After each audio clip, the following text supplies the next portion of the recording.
Sosok Fathia, tewas usai jatuh dari lantai 3 gym. Fathia terpental dari jendela saat latihan di treadmill. Wanita bernama lengkap Fathia Nur Eka Rahma, 22, itu merupakan lulusan Prodi S1 Pendidikan Bahasa Inggris FKIP Universitas Tanjung Pura, Untan, Pontianak. Fathia Nur Eka Rahma meninggal dunia setelah terpental dan jatuh dengan posisi awal membelakangi jendela lantai 3 yang terbuka. Ia mengalami luka parah dan sempat dibawa ke rumah sakit terdekat untuk dilakukan penanganan lebih lanjut. Namun, benturan yang teramat keras mengakibatkan Fathia Nur Eka Rahma meninggal dunia.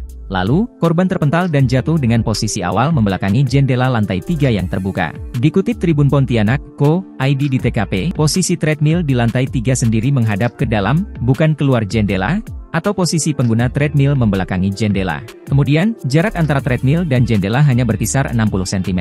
Pada lantai 3 sendiri terlihat tidak ada balkon atau pagar. Sehingga saat terpental, korban langsung jatuh ke dasar atau teras tempat gym tersebut yang berlantai keramik. Dari rekaman CCTV yang beredar di media sosial, Fathia bersama beberapa orang menggunakan treadmill. Fathia menggunakan treadmill di tengah. Fathia tampak melepas tangannya dari pegangan treadmill lalu terbawa ke belakang dan terpental ke jendela terbuka. Dalam hitungan detik, Fathia terjatuh dari jendela sementara orang lain yang sedang fokus tidak sempat memberi pertolongan. Fathia terjatuh dari jendela hingga ke lantai dasar.